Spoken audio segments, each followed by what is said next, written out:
Reflection of light part 3। इस part में मैं आज आपको बताने जा रहा हूं कि गोलीय दर्पणों से प्रतिबिंब किस प्रकार बनते हैं। यह एक इम्पॉर्टेंट टॉपिक है और इसको आप जब पढ़ लीजिएगा तो उसके बाद आप स्वयं अभ्यास करिएगा। चित्र को, खास तौर पर किरण आरेख को बनाने का प्रयास अवश्य करिएगा अपने से। इस पर परीक्षा में प्रश्न अवश्य पूछे जाते हैं। तो चलिए शुरू करते हैं। हेडिंग रहेगी गोलीय दर्पणों से प्रतिबिंबों का बनना। मैंने यहां पर अवतल दर्पण को लिया हुआ है।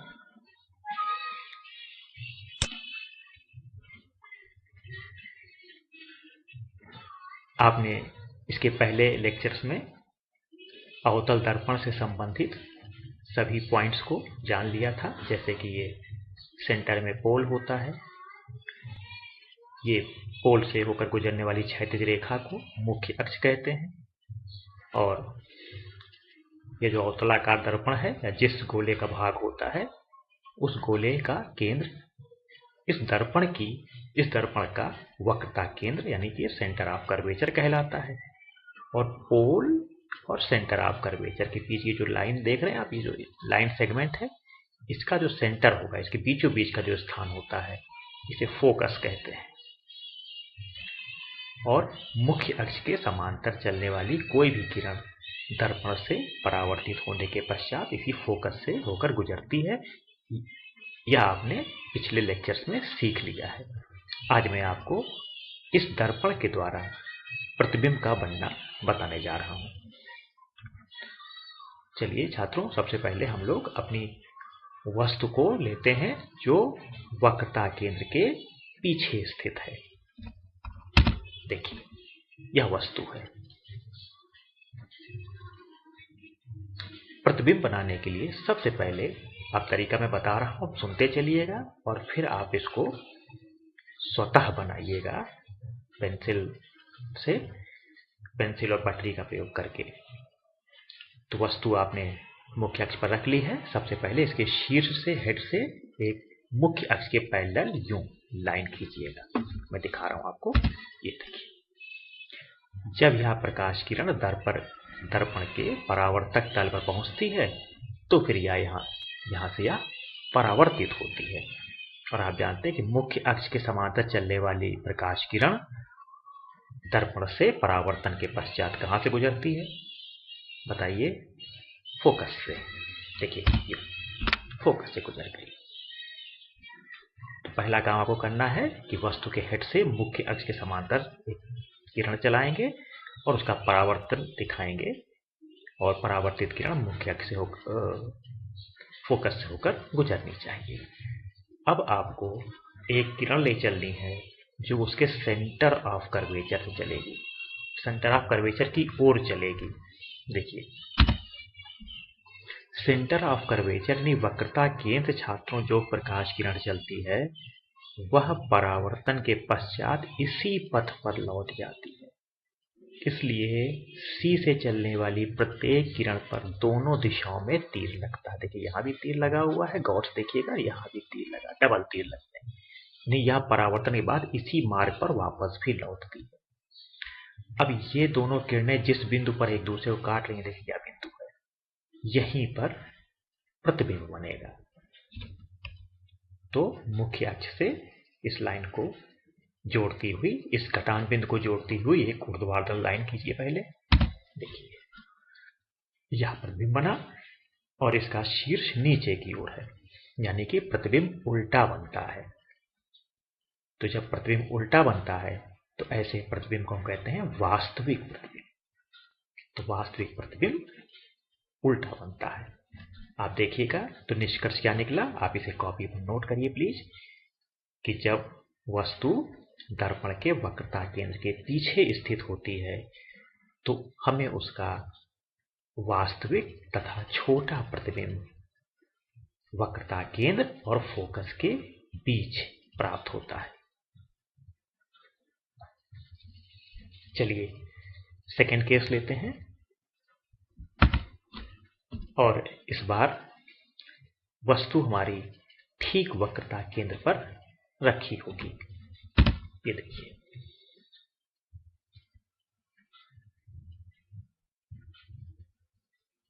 चलिए इसे प्रकाश किरणें चलाते हैं। सबसे पहले एक प्रकाश किरण चलेगी मुख्य अक्ष के समांतर। यह प्रकाश किरण जब परावर्तित होगी तो आप जान चुके हैं फोकस से ही गुजरेगी। देखिए ये फोकस से गुजर गई। अब आपको एक दूसरी प्रकाश किरण चलानी है। अभी तक आप क्या करते थे कि सेकेंड प्रकाश किरण को वस्तु के शीर्ष से सेंटर ऑफ कर्वेचर से गुजारते थे, क्योंकि यहाँ वस्तु ही सेंटर ऑफ कर्वेचर पर रखी है तो आपको सेकेंड पॉइंट तो मिल नहीं रहा है, तो आपको सेकेंड किरण भी फोकस से गुजारनी पड़ेगी। तो जरा मैं इसकी विशेषता बोल रहा हूं, अगर आप लिख सकें तो लिख भी लीजिए कि मुख्य अक्ष के समांतर चलने वाली प्रकाश किरण दर्पण से परावर्तन के पश्चात फोकस से होकर गुजरती है, और यदि प्रकाश किरण फोकस से होकर गुजरती हुई आती है दर्पण की ओर, तो परावर्तन के पश्चात वह मुख्य अक्ष के समांतर हो जाती है।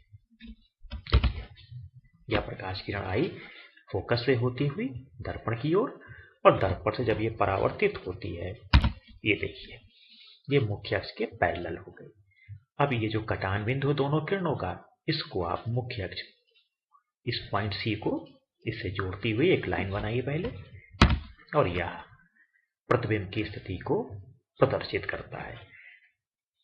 तो आप देखिएगा और इस चीज को नोट भी करिए कि जब वस्तु दर्पण के वक्रता केंद्र पर स्थित होती है तो उसका वास्तविक तथा वस्तु के बराबर आकार वाला प्रतिबिंब हमें वक्रता केंद्र की स्थिति पर ही प्राप्त होता है।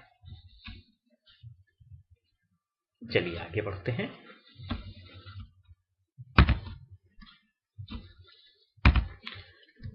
और हेडिंग लिखिएगा कि जब वस्तु वक्रता केंद्र और फोकस के बीच स्थित होती है। चलिए छात्रों शुरुआत करते हैं। सबसे पहले फिर से वस्तु के हेड से होती हुई मुख्य अक्ष के समांतर एक प्रकाश किरण चलाते हैं। यह प्रकाश किरण दर्पण से परावर्तन के पश्चात फोकस से होकर गुजरती है कुछ इस प्रकार से। अब एक प्रकाश किरण हम ऐसी चलाएंगे जो इसके वक्रता केंद्र से होती हुई जाएगी, वक्रता केंद्र और वस्तु के शीर्ष से होती हुई दर्पण के परावर्तक तल तक जाएगी कुछ इस प्रकार से। तो आप देखेंगे कि जो भी प्रकाश किरण सी से होकर गुजरती है वो उसी पथ पर वापस लौट आती है। तो टकराई और ई टकराने के बाद यह इसी पथ पर देखिए वापस आ रही है, और वापस आते आते इसमें इस प्रकाश किरण से यह इस पॉइंट पर मिलती है। तो इसी बिंदु पर वस्तु का हमें वास्तविक प्रतिबिंब प्राप्त होता है। तो निष्कर्ष लिखिएगा कि जब वस्तु दर्पण के वक्रता केंद्र तथा फोकस के बीच होती है तो उसका वास्तविक तथा बड़ा प्रतिबिंब हमें वक्रता केंद्र के पीछे प्राप्त होता है। नेक्स्ट,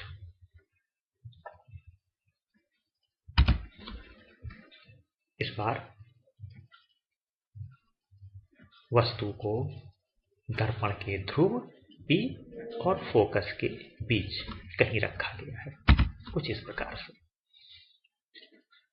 तरीका फिर से वही है, दर्पण वस्तु के हेड से आपको प्रकाश किरण चलानी है दर्पण के परावर्तक तल की ओर।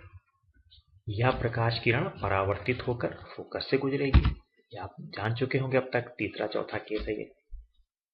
दूसरी प्रकाश किरण हमें चलानी है जो दर्पण के वक्रता केंद्र और वस्तु की शीर्ष को मिलाती हुई दर्पण तक जाएगी, दर्पण के परावर्तक तल तक जाएगी कुछ इस प्रकार से।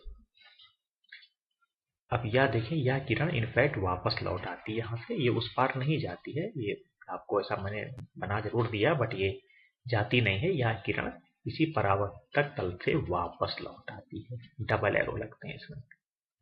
अब प्रश्न आया कि ये दोनों किरणें जिस स्थान पर मिलेंगी वहीं पर प्रतिबिंब बनेगा। तो आप देखिएगा कि इस दिशा में तो कहीं ये मिलने वाली नहीं रही, क्योंकि इनके बीच का अंतराल तो बढ़ता जा रहा है। अतः ये दर्पण के पीछे मिलती हुई प्रतीत होंगी।